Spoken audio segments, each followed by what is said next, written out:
Escuché a mi esposa y su amiga planear su infidelidad mientras yo trabajaba sin parar para comprarle el auto que quería. En silencio, transferí cada centavo y le entregué los papeles de divorcio. Hay un tipo de cansancio que se te mete en los huesos, uno que no se quita con una noche de sueño. Es el cansancio de las 10 de la noche en una oficina que huele a café rancio y a la soledad de las horas extra. Me llamo Lázaro, tengo 35 años, y esa oficina, un cubículo impersonal en las afueras de Guadalajara, se había convertido en mi segundo hogar, o quizá en el primero, últimamente. Como gerente de logística en una exportadora de aguacates, mi vida era un tetris de contenedores, rutas de transporte y llamadas de pánico a medianoche porque un camión se había quedado varado en la sierra. Esa noche, como tantas otras, la única luz en el piso era la de mi monitor. Antes de apagarlo, abrí por enésima vez la aplicación del banco. Había una cuenta de ahorros que miraba más que mis propias redes sociales. El apodo que le había puesto era simple: camioneta para Sole. El saldo brilló en la pantalla: 218,450 pesos. Casi. Una sonrisa cansada se dibujó en mi rostro. Un par de semanas más de este ritmo infernal y lo conseguiría. Cerré los ojos e imaginé la cara de Soledad, mi esposa, cuando le entregara las llaves. Esa imagen era la gasolina que me mantenía en marcha. Soledad, mi Sole. Con 32 años, tenía una luz que parecía llenar cualquier habitación en la que entraba. Nos habíamos conocido 6 años atrás, casado hacía 3. Ella era instructora de yoga y diseñadora gráfica freelance, yo era el hombre de los números y los horarios. Éramos el yin y el yang, o eso me gustaba pensar. Nuestra vida era modesta, predecible. Una casita que pagábamos mes a mes con el sudor de mi frente, cenas sencillas viendo alguna serie, la rutina que para mí no era monotonía, sino estabilidad. Era el castillo que yo, Lázaro, había construido para mi reina. La idea de la camioneta no había sido mía. Recuerdo perfectamente la noche, unos 4 meses atrás.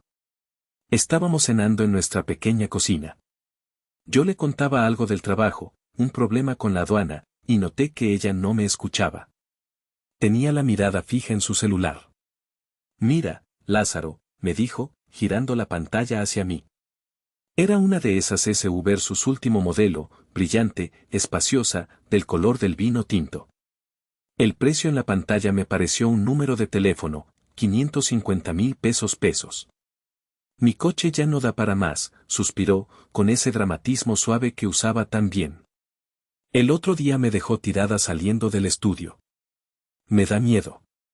Su coche, un March que yo le había ayudado a comprar cuando éramos novios, no estaba tan mal, pero supe en ese momento que la semilla estaba plantada. Vi el anhelo en sus ojos, y como un idiota enamorado, mi único pensamiento fue: tengo que conseguirle eso. Le prometí que haría lo posible. Y para mí, una promesa era una deuda de honor. Así empezaron las horas extra. Los fines de semana en la oficina, las cenas recalentadas frente a la computadora, lo siento, amor, surgió algo urgente. Ella parecía comprensiva. Me daba un beso en la frente por las mañanas y me decía: no te esfuerces demasiado, mi vida. Palabras que en ese entonces me sonaban a miel. Una de esas tardes de sábado, mientras revisaba unos manifiestos de carga, sonó mi celular. Era Fausto, mi hermano mayor. Otra vez en la chamba, carnal, me preguntó. Su voz siempre sonaba con un eco de grasa de motor y sentido común.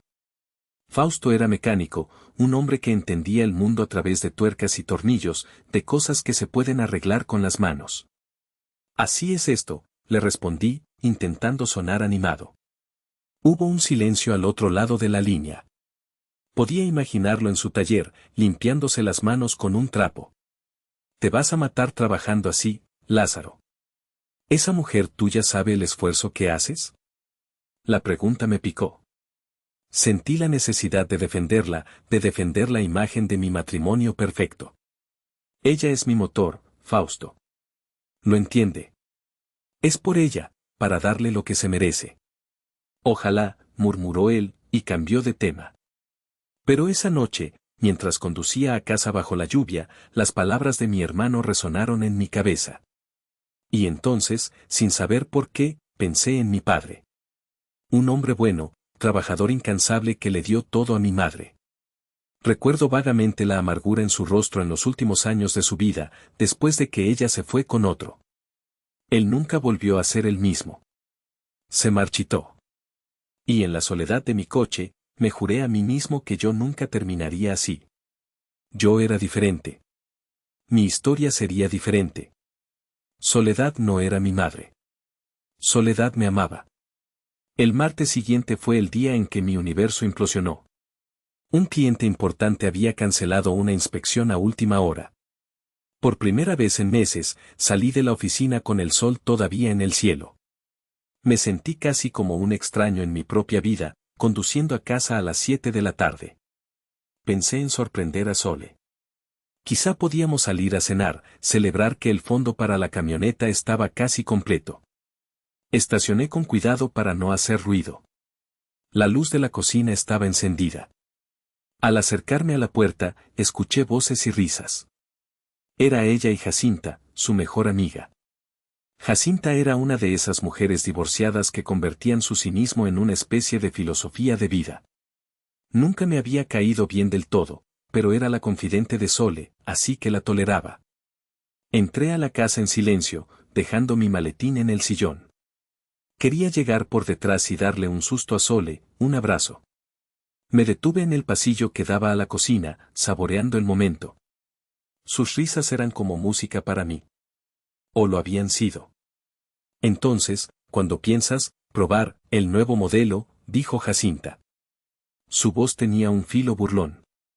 Pensé que hablaban de un coche, quizá habían ido a la agencia sin mí. Una punzada de decepción, pero nada más. La risa de Soledad fue diferente. No era su risa alegre y cristalina. Era una risa cómplice, grave. Pronto, respondió. Tengo que ser cuidadosa. Necesito asegurarme de que Lázaro no sospeche nada. Mi corazón dio un vuelco. ¿Por qué no iba a sospechar? ¿Qué había que ocultar? Me quedé helado, pegado a la pared del pasillo. ¿Y si se entera?, insistió Jacinta. No se va a enterar. Vive en el trabajo. Además, Soledad hizo una pausa, y lo que dijo a continuación fue el martillazo que destrozó los cimientos de mi vida. Total, él es mi plan B, mi red de seguridad. Si lo otro no funciona, siempre puedo volver a mi vida cómoda y a mi espósito trabajador. Plan B. Red de seguridad. Las palabras rebotaron en mi cráneo como balas. De repente, el aire se volvió denso, pesado, imposible de respirar. Un zumbido agudo llenó mis oídos, ahogando sus risas. Sentí un frío helado en el pecho, una sensación física de que algo dentro de mí se había roto para siempre. No era solo la idea de la infidelidad. Era la humillación. El desprecio calculado. Cada hora extra, cada fin de semana sacrificado, cada pensamiento de es por ella, se convirtió en una burla cruel. Yo no era su esposo. Era su póliza de seguros. No sé cómo lo hice, pero mis pies se movieron. Retrocedí paso a paso, en silencio, como un ladrón en mi propia casa. Tomé mi maletín, abrí la puerta con un cuidado infinito y salí. Una vez dentro de mi camioneta, me quedé inmóvil, mirando la luz de la cocina, la silueta de mi esposa riendo. El hombre que había entrado a esa casa 5 minutos antes ya no existía. En su lugar había un extraño con un agujero en el pecho. Arranqué y conduje. Sin rumbo. Por horas. Las calles de Guadalajara se volvieron un borrón de luces y sombras. Mi mente era un torbellino. Las imágenes de nuestros 3 años de casados pasaban frente a mis ojos, pero ahora estaban teñidas de veneno. ¿Cada te amo había sido una mentira? ¿Cada beso, una actuación?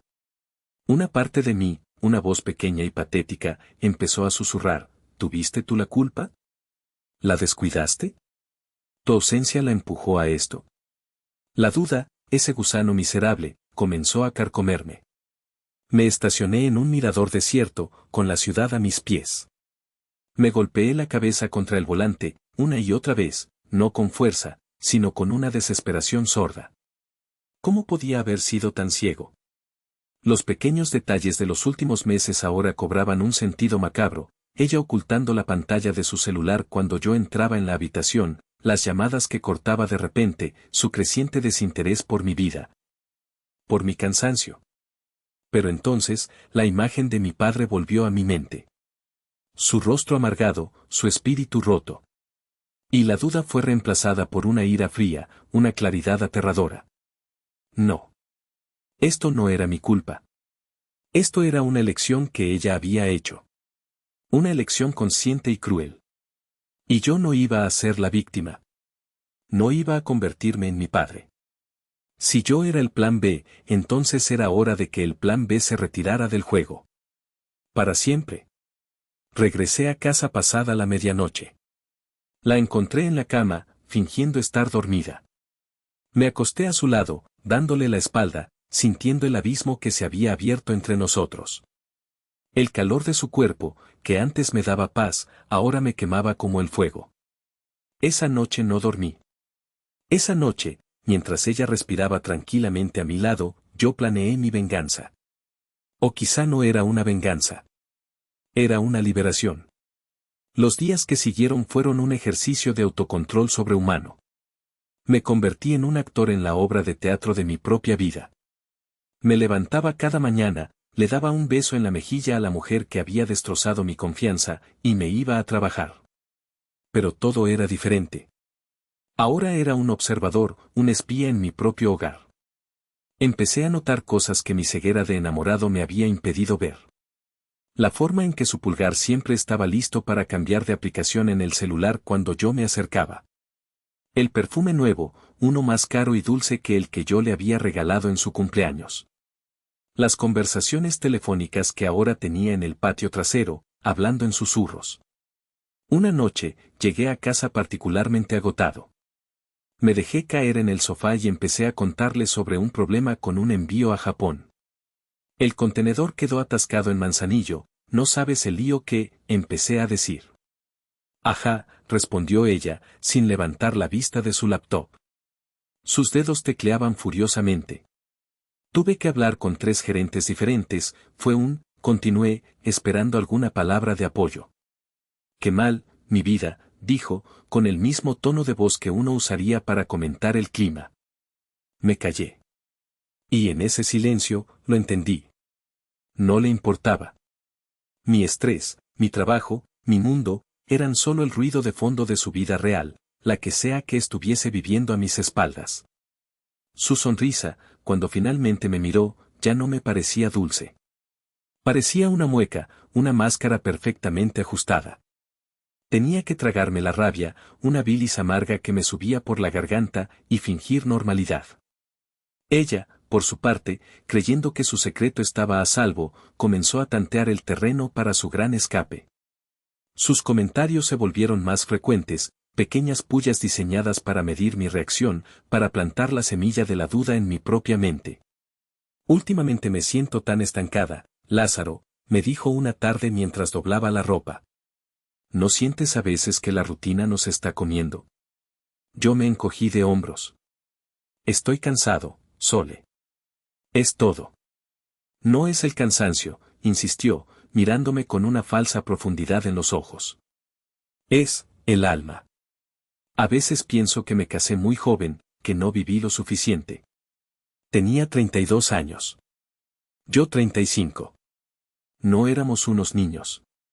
Pero asentí, como un idiota comprensivo. El golpe de gracia llegó un fin de semana. Estábamos viendo una película. La protagonista dejaba a su esposo para irse a un viaje de autodescubrimiento. Soledad suspiró teatralmente. La entiendo tanto, dijo en voz baja. Se giró hacia mí en el sofá, su rostro era un estudio de falsa vulnerabilidad. ¿Crees que 2 personas que se aman pueden necesitar un tiempo a solas para encontrarse a sí mismas? Para asegurarse de que esto es lo que realmente quieren. Era una pregunta retórica. No estaba pidiendo mi opinión. Me estaba presentando el guión de su próxima escena. Y yo, el actor principal, tenía que interpretar mi papel. Supongo que sí, amor, respondí, mi voz sonando extrañamente calmada. A veces la distancia ayuda a ver las cosas con más claridad. Una sonrisa de alivio cruzó su rostro. Había mordido el anzuelo.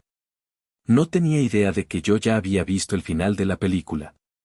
Cada una de sus palabras, cada uno de sus gestos manipuladores, no hacían más que alimentar la fría llama de mi resolución. La tristeza inicial se había transformado en una especie de desprecio gélido. Ya no la veía como mi esposa, sino como una extraña, una adversaria.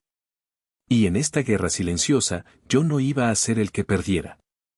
Mientras ella planeaba su traición, yo planeaba mi supervivencia. El dinero en la cuenta camioneta para Sole ya no era para su felicidad. Era mi fondo de guerra. Mi pasaporte a una nueva vida lejos de sus mentiras. No pude soportarlo más.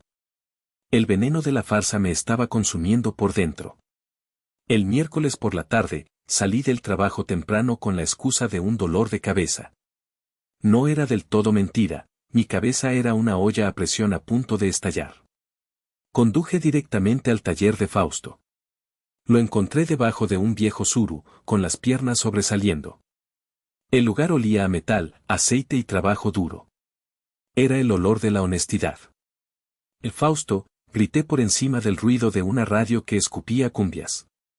Se deslizó hacia afuera sobre la carretilla, con la cara manchada de grasa y el ceño fruncido. ¿Qué pasó, carnal? Estás pálido como un fantasma. No pude responder.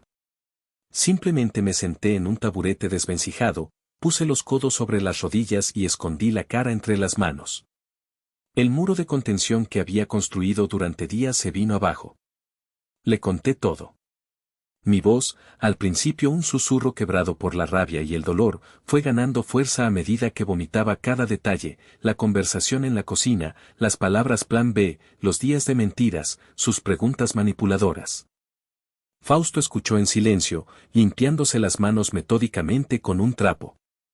Su expresión pasó de la confusión a la incredulidad, y finalmente a una furia oscura que reflejaba la mía. Cuando terminé, arrojó el trapo al suelo. Hija de su, empezó, soltando una sarta de maldiciones que habrían hecho sonrojar a un trailero. Se levantó y empezó a caminar en círculos por el pequeño espacio, como un león enjaulado. Y tú aguantando como un santo. Y llegando a casa y dándole un beso, exclamó, deteniéndose frente a mí. No sabía qué hacer, Fausto. Una parte de mí quería reventarle la cara, otra quería, mi voz se apagó. ¿Quería qué? ¿Creer que lo habías imaginado? Perdonarla, me interrumpió, su voz era dura como el acero. Escúchame bien, Lázaro. Esto ya no se trata de amor ni de perdón. Esto es respeto. Y esa mujer te lo ha perdido por completo. Se agachó hasta que sus ojos quedaron a la altura de los míos. Si ella ya no te respeta como su esposo, no actúes como un pendejo. Hay dos cosas que vas a hacer, y las vas a hacer mañana mismo. Primero, protege tu dinero. Cada centavo que te has partido el lomo ganando. Ve al banco y saca todo de las cuentas conjuntas. Ese dinero ya no es, de los dos. Es tuyo. Segundo, busca un abogado. No hables con ella, no la confrontes, no le des la oportunidad de llorar y manipularte. Los abogados hablarán por ti.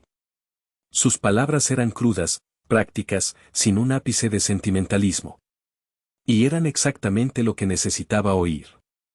La confusión que me nublaba la mente se disipó, reemplazada por la claridad de un plan de acción. No dejes que te convierta en papá, añadió en voz más baja, y esa frase fue como un puñetazo en el estómago. Él también lo recordaba. Asentí, la garganta apretada. No lo haré. Bien, dijo, dándome una palmada en la espalda que casi me saca el aire. Ahora levántate. Deja de parecer un perro apaleado y empieza a actuar como el hombre que eres. Salí de ese taller sintiéndome diferente.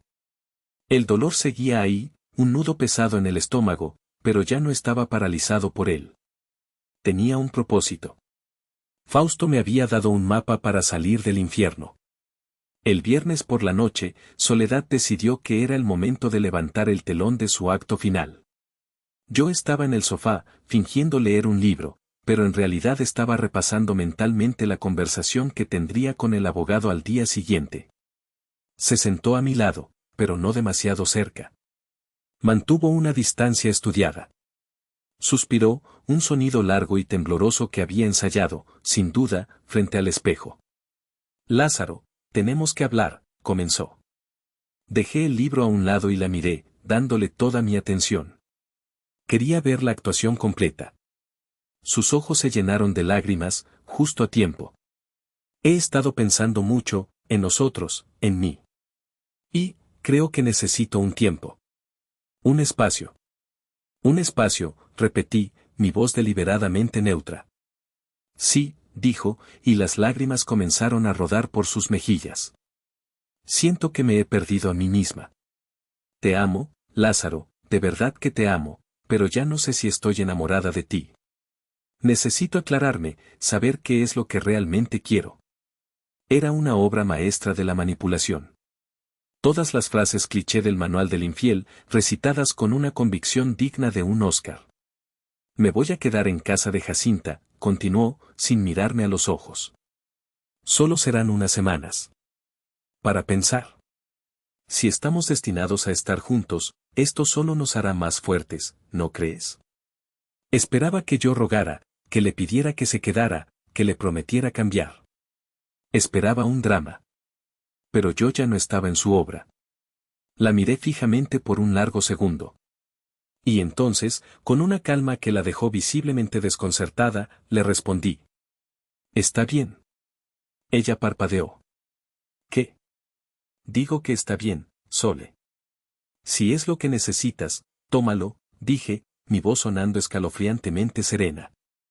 A veces la distancia ayuda a ver las cosas con más claridad. Su boca se abrió y se cerró un par de veces. Mi aceptación tan fácil y rápida no estaba en su guión. Pude ver un destello de pánico en sus ojos, una fracción de segundo de incertidumbre. ¿Y si él no me esperaba? Pero su ego, inflado por meses de planificación y por los consejos de Jacinta, rápidamente aplastó esa duda.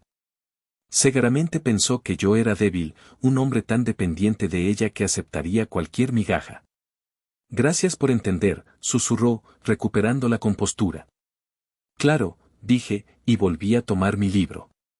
Esa noche, mientras ella empacaba una pequeña maleta con una mezcla de tristeza fingida y excitación mal disimulada, yo sentí una extraña paz. El telón había caído sobre nuestro matrimonio. Y ella ni siquiera se había dado cuenta. El lunes por la mañana, Soledad se fue. Me dio un abrazo en la puerta, un abrazo flojo, de compromiso. Te llamaré, dijo. Esto no es un adiós, es una pausa. Asentí y cerré la puerta detrás de ella. La pausa. Qué eufemismo tan elegante para la traición. No perdí el tiempo. A las 9 en punto, estaba en la sucursal del banco donde teníamos nuestra cuenta conjunta. El aire acondicionado del lugar me pareció gélido, pero no tanto como el hielo que sentía en mis venas. Me senté frente a un ejecutivo joven con una corbata demasiado apretada. Buenos días. Quiero transferir todos los fondos de esta cuenta a una nueva, que esté únicamente a mi nombre, dije, mi voz firme, sin titubeos. Le entregué los documentos. El ejecutivo tecleó en su computadora, mirando la pantalla y luego a mí, con una curiosidad apenas disimulada. Probablemente veía situaciones como esta todos los días. ¿Está seguro, señor? Es una cantidad considerable, dijo, refiriéndose a los casi 220,000 pesos del fondo camioneta para Sole, más otros ahorros que teníamos. Completamente seguro, respondí. El proceso fue rápido, impersonal. Firmé unos papeles, recibí una nueva tarjeta de débito. Al salir del banco, sentí un peso menos sobre mis hombros. No era el dinero. Era el control. Estaba recuperando el control de mi vida, un centavo a la vez. Mi siguiente parada fue la oficina de Ricardo Peña, el abogado que Fausto me había recomendado. Su despacho era pequeño, ordenado, sin lujos. Peña era un hombre de unos 50 años, con una mirada astuta y un apretón de manos firme. Le conté la historia, desde el principio. No omití detalles, ni siquiera la parte humillante de ser el plan B. Él escuchó pacientemente, asintiendo de vez en cuando, sin mostrar sorpresa ni juicio. Cuando terminé, se reclinó en su silla. Lo que usted ha hecho esta mañana en el banco ha sido lo más inteligente, dijo. Tenemos un acuerdo prenupcial, ¿correcto? Sí. Bastante sólido. Excelente. Eso simplifica las cosas enormemente. Lo que ella está haciendo se llama abandono de hogar, y la conversación que usted escuchó demuestra premeditación. No será un divorcio bonito, señor Lázaro, porque ella se pondrá a la defensiva cuando se dé cuenta de que el cajero automático se ha cerrado. Pero será un divorcio ganado. Sus palabras me dieron una extraña sensación de poder. No estaba actuando por un impulso de rabia. Estaba ejecutando una estrategia. Prepare los papeles, le dije. Citando diferencias irreconciliables. No quiero mencionar la infidelidad si no es necesario. Quiero que sea limpio y rápido. Como usted diga, respondió Peña, empezando a tomar notas. Le mantendré informado. Esa tarde, volví a una casa vacía. Pero por primera vez en días, no se sentía como un infierno.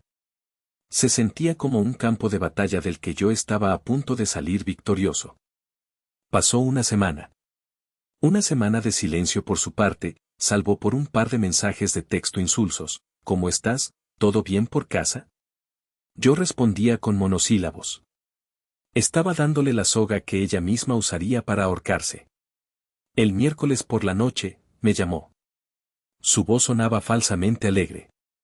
Hola, mi vida. He estado pensando mucho, creo que estoy lista para que hablemos de verdad. ¿Puedo pasar por la casa mañana por la noche? Llevo la cena. Claro, respondí, mi pulso acelerándose. El momento había llegado. Apareció el jueves a las 8, con 2 bolsas de nuestro restaurante de sushi favorito y una botella de vino. Llevaba un vestido que yo le había regalado y se había arreglado el pelo. Era la imagen de la esposa arrepentida que vuelve al redil.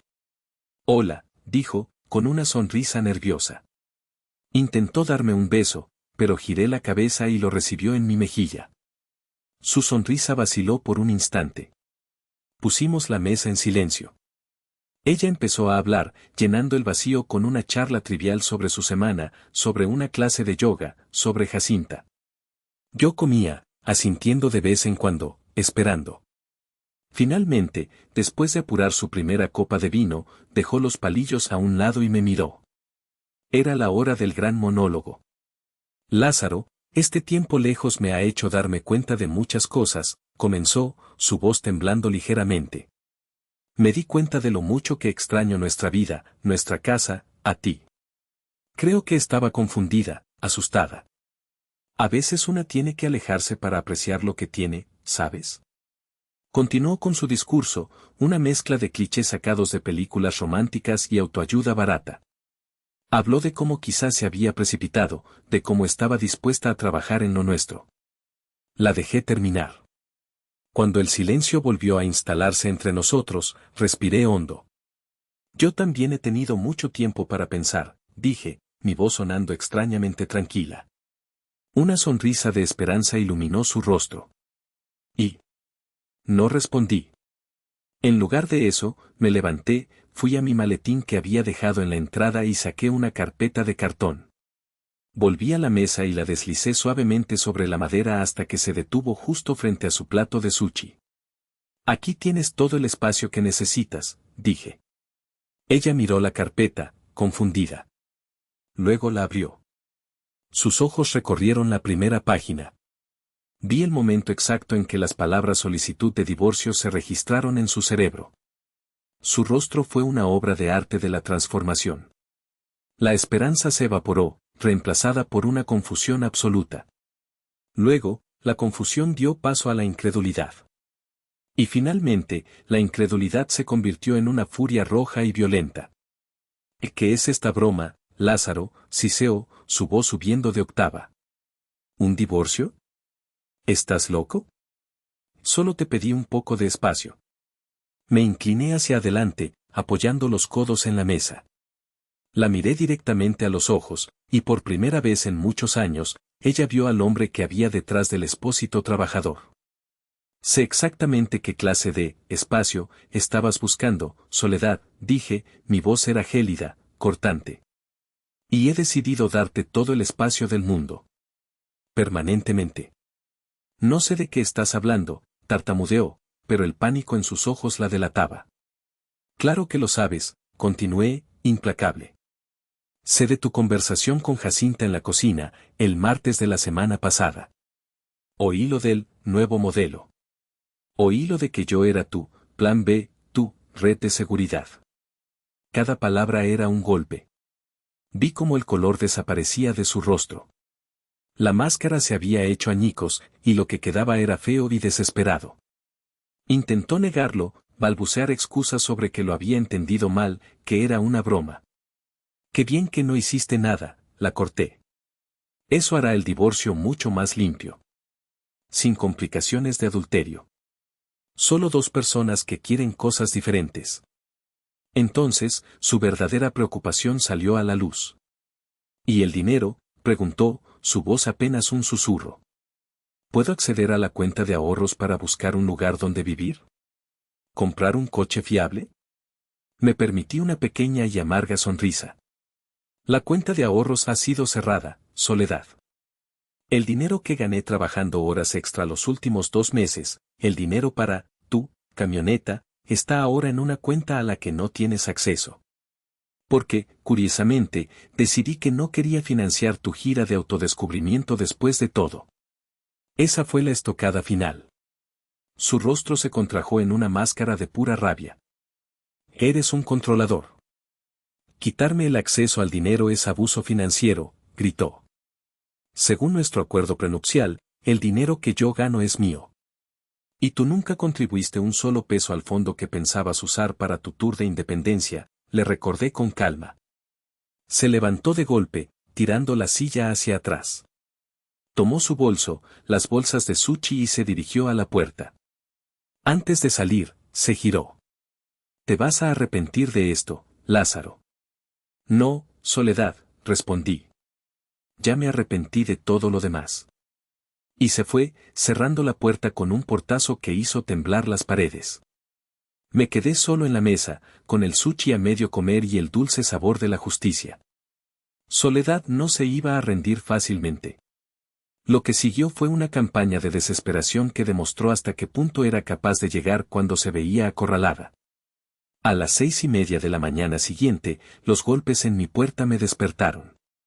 Era ella. Tenía los ojos hinchados y rojos, el maquillaje corrido. La imagen de la desesperación.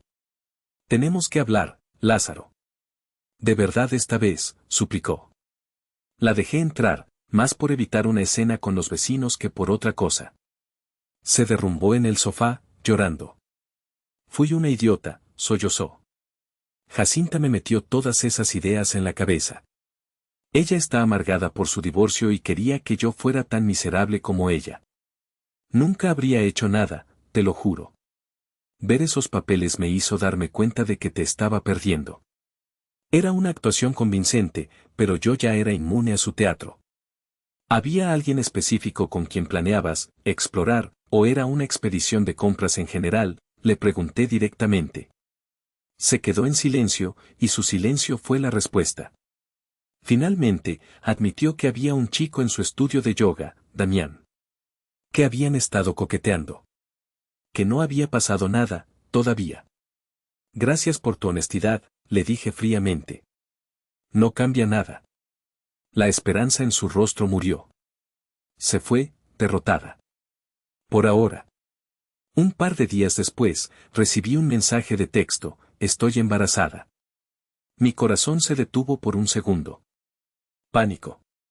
Hice cálculos mentales rápidos. No cuadraba. Hacía semanas que no teníamos intimidad. Cuando la llamé, me contó una historia enrevesada sobre cómo se había sentido rara desde hacía tiempo pero no había querido preocuparme. Lázaro, esto lo cambia todo, dijo, su voz llena de una urgencia fingida. Tenemos que intentarlo, por nuestro hijo. Recordé las tácticas de manipulación de las que me había advertido mi abogado. Si es verdad, es una gran noticia, respondí con una calma que la sorprendió. Lo primero es confirmarlo. Te acompaño al médico mañana mismo. Si estás embarazada, empezaremos a discutir la pensión y un plan de custodia compartida a través de los abogados. Silencio al otro lado de la línea. Creo que esperaba que cancelara el divorcio y le rogara que volviera. No estoy lista para eso todavía, tartamudeó. Necesito procesarlo. Yo necesito confirmarlo, repliqué. El engaño se desmoronó tan rápido como lo había construido. Nunca más volvió a mencionar el embarazo. Ver que la manipulación directa no funcionaba, pasó a la ofensiva, con Jacinta como su leal secuaz. Primero, recibí una llamada del Departamento de Recursos Humanos de mi empresa. Alguien anónimo había llamado para expresar preocupación por mi inestabilidad emocional debido a un divorcio contencioso. Tuve que pasar por la humillación de asegurarle a mi jefe que mi vida personal no afectaría mi rendimiento. Luego, una tarde, recibí una llamada de un número desconocido. Era Damián, el chico del yoga. Quería disculparse. Me dijo que Soledad le había dicho que estábamos separados, pero que un conocido le había confirmado que seguíamos casados. En cuanto lo supo, cortó todo contacto. No soy esa clase de tipo, me dijo. Le agradecí la llamada. Confirmó que el plan de Soledad no era un capricho, sino algo que llevaba semanas, quizá meses, construyendo. El clímax del acoso llegó a través de mi vecina, doña Erlinda, una viuda de 70 y tantos años con ojos que no se perdían nada. Me esperó una tarde cuando llegué del trabajo. Lázaro, mijo, comenzó, con su voz pausada. Hoy vino una mujer muy bien vestida. Dijo que era trabajadora social y me hizo muchas preguntas sobre ti. Si peleaban mucho, si yo veía a otras mujeres entrar a tu casa. Mi sangre se heló. Le pedí su identificación, continuó doña Erlinda con una sonrisita astuta. Y la mujer se puso nerviosa y se fue casi corriendo. Pero la describo, alta, pelo teñido de rubio, mucho maquillaje. Era Jacinta. Agradecí a doña Erlinda profusamente y llamé a mi abogado. Estaban cruzando una línea peligrosa. La desesperación las estaba volviendo imprudentes. Y cada uno de sus errores era un clavo más en el ataúd de su credibilidad. Pensé que ya había visto lo peor de ellas, pero me equivocaba. El viernes de esa misma semana, tuve una emergencia real en el trabajo. Una línea de empaque en una planta de alimentos se había averiado, y no pude salir de allí hasta pasadas las 10 de la noche. Conducía a casa, agotado, deseando solo mi cama. Al girar en mi calle, noté algo extraño. La puerta principal de mi casa estaba ligeramente entreabierta. Una línea de oscuridad en medio de la fachada iluminada por la luz del porche. Mi primer instinto fue el miedo. ¿Un robo? Me detuve al otro lado de la calle. Mi corazón latía con fuerza. He visto suficientes programas de crímenes como para saber que nunca se entra a una casa que podría tener a un intruso dentro. Desde la seguridad de mi camioneta, llamé a la policía. Les expliqué la situación con la voz más calmada que pude. Llegaron en menos de 10 minutos, 2 oficiales, un hombre y una mujer. Hicieron una revisión de la casa, con profesionalismo y eficiencia. No hay señales de entrada forzada, señor, me dijo la oficial después de unos minutos. No parece que falte nada a simple vista. Entré con ellos, con el corazón todavía en la garganta. Todo estaba en su lugar. Mi laptop, la televisión, nada había sido tocado. Y entonces, lo vi. Sobre la barra de la cocina, pulcro, casi deliberadamente colocado en el centro, había un juego de llaves. Eran las llaves de Soledad. De repente, todo tuvo sentido. No había sido un robo. Había sido un mensaje. La oficial siguió mi mirada. ¿Son suyas esas llaves? Eran de mi esposa, respondí, mi voz sonando hueca. Nos estamos divorciando. Lo entendió al instante. Me explicó que este tipo de cosas, actos de intimidación psicológica, eran más comunes de lo que la gente pensaba en divorcios conflictivos. Ella no se llevó nada, le expliqué. Solo entró, miró alrededor y dejó las llaves. Fue un acto final de invasión. Un intento de decirme, este sigue siendo mi territorio. Todavía puedo entrar en tu vida cuando yo quiera. Pero el efecto fue el contrario. En ese momento, vi con una claridad meridiana que no solo era manipuladora y deshonesta, sino también inestable. Peligrosa. La oficial me sugirió que cambiara las cerraduras de inmediato y considerara instalar una cámara de seguridad. Solo para protegerse, dijo amablemente. Esa noche, apenas dormí. A la mañana siguiente, a primera hora, un cerrajero estaba en mi puerta. Mientras lo veía cambiar los bombines, sentí que no solo estaba asegurando mi casa. Estaba sellando una puerta a mi pasado, asegurándome de que los fantasmas no pudieran volver a entrar. Pasaron 3 meses. El divorcio, a pesar de sus intentos de retrasarlo con mociones absurdas, finalmente fue definitivo. El acuerdo prenupcial se mantuvo firme, y ella no recibió ni un centavo más de lo que le correspondía, que era muy poco. La casa se sentía diferente. Al principio, el silencio era abrumador. Pero poco a poco, se transformó en paz. Era mi espacio. Mi santuario. Instalé una pequeña cámara en el timbre, como me había sugerido la oficial. No por miedo, sino por tranquilidad. Una tarde de sábado, mientras limpiaba mi celular de fotos y contactos inútiles, llegué a su nombre, Soledad. Dudé por un segundo. Tantos años, tantas memorias, ahora reducidas a una entrada en una lista digital. Recordé su risa en la cocina, su rostro cuando le entregué los papeles del divorcio, sus llaves sobre la barra. Con un suspiro, presioné eliminar contacto. Justo en ese momento, como una cruel ironía del destino, el teléfono vibró. Era un mensaje de un número desconocido. Un texto larguísimo. Era ella. Lázaro, sé que probablemente no leas esto, pero necesito decirlo. Lo siento. Fui una tonta, una egoísta. Dejé que Jacinta me envenenara la mente y casi pierdo lo mejor que he tenido en la vida.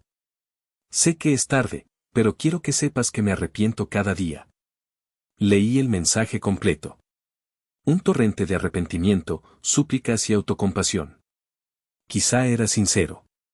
Quizá solo era su último intento de manipulación. Ya no importaba. Miré el mensaje por un largo rato.